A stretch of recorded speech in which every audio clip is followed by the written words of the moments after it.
වෙඩිතල් තිව් තුනුක්කායි මුළුතිව් යන ඉසව් තුන ඔස්සේයි වන්නේ මිහිමේ ක්‍රියාන්විත මේ වන විට සිදුවන්නේ. එම ප්‍රදේශ තුනෙහිදීම LTT ඉලක්ක රැසකට අද දිනේත් ප්‍රහාර එල්ල වුණා. තුනුක්කාය දෙසට ඇදෙන බටපිරිස් අත්පත් කරගත් මේ කඳවුර හමුදාව නොමග යවන අයුරින් නිදි කරන ලද්දක්. සාමාන්‍ය නිවසක් පිටුපස ඇති වැසිකිළියක් ලෙස ඈතට පෙරන අයුරිනුයි මෙහි භූගත බංකරය සකස් කර ඇත්තේ. මෙය අඩි 25ක පමණ දිගකින් හා අඩි 30ක පමණ පල්ලකින් යුක්තයි. යුද හමුදාවේ මල්ටිබැරල් හා කාලතුවක්කු ප්‍රහාර වලින් මෙන්ම ගුවන් හමුදාවේ මිග් හා කපීර් ප්‍රහාරක යානා වලින් ආරක්ෂා වීම මෙවන් බංකර ඉදිකිරීමේ අරමුණයි. බංකරේ ඝන සිමෙන්ති දාලා හොඳ කොන්ක්‍රීට් දාලා තියෙන කොන්ක්‍රීට් අඩි 2.5 3කට ඝනකමෙන් යුක්තයි මේ බංකරේ. කාමර දෙකක් තියෙනවා ඇතුළත හිටියට මේ මොනවා ගැහුවත් මේ වෙන්නේ නැහැ.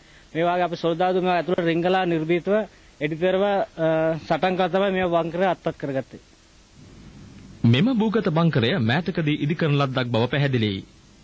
ඝන කොන්ක්‍රීට් කුළුණු වලට හා කොන්ක්‍රීට් ආවරණයට විශාල මුදලක් වැය කළ යුතු වෙනවා. දැඩි උෂ්ණත්වයක් නිකුත් කොට බංකල තුර සිටින සතුරන් විනාශ කළ හැකි නවීන අයුවලට පවා ඔරොත්තු දෙන තාක්ෂණයකින් මෙම භූගත බංකරය ඉදි කර තිබෙන බව යුද හමුදාව පෙන්වා දෙනවා. පිපිරීමකදී ශබ්දය හා කම්පනය පවා බංකරය තුලට ගලා ඒම වළක්වා තිබෙනවා. මෙහි ඇතුළත පවතින්නේ දැඩි අඳුරක් පමණයි. මෙවන් උපක්‍රමික බංකරවල පවා රැඳී සිටීමට LTTට නොහැකි පරිදි යුද හමුදාව ප්‍රහාර දැඩි කර ඇති බව මෙම කඳවුර අත්පත් කර ගැනීමෙන් පැහැදිලි වන කරුණක්.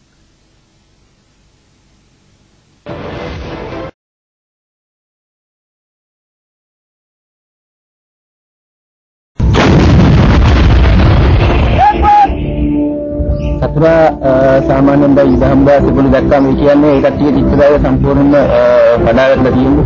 ඒ කියන්නේ අපිට මොන දෙන්න වුන්ට ශක්තියක් නැහැ. සමාතින් අපි ඉහළ නායකත්වයක් කරතෝ යුද හමුදා ප්‍රතිතුමා ජනාධිපතිතුමා අටවන ශ්‍රී ලංකා බාබල හමුදා අන්තිම තුමාගේ ප්‍රතිපත්ති අපි ක්‍රියා කරනවා.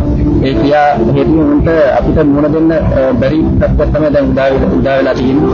ඒ කියන්නේ මුලින් ඉඳන්ම මේ යුද්ධ පටන් ගත්ත දවසේ ඉඳන් ඒ වගේ දෙයක් තමයි LTT එකට දැන් උදා වෙලා තියෙන දුවන කාර්යෙන් උන්ට කරන්න දෙයක් ඉක්ු වෙලා නැහැ.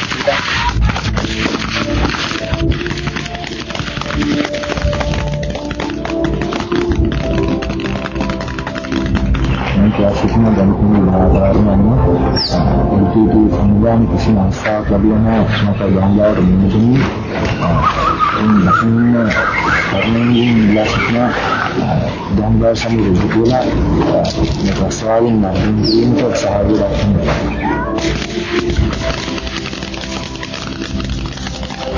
අපිට මුලින් ඉඳලා මොන නායකත්වය ලැබුණා ඉදම් දපුතුමාගේ පටන් බල සේනාධිපති මගේ අංගන නිලධාරි අන්න දෙයක් අපිට ඉබ්බකේ මාස සමුදායක් මත ලැබුණා. අපි ඉතාමත් කැපවෙන්නේ උද්යෝගික උදව්වෙන් රටට කරගෙන යන්නේ. අපේ රජයේ ආරම්භ දෙවියන් සාමයක් කළත් නැති කරන්න අපිට දිගටම කරගෙන යනවා. සාහන ආංශයක් මේක ප්‍රතිකාරයක් තියෙනවා.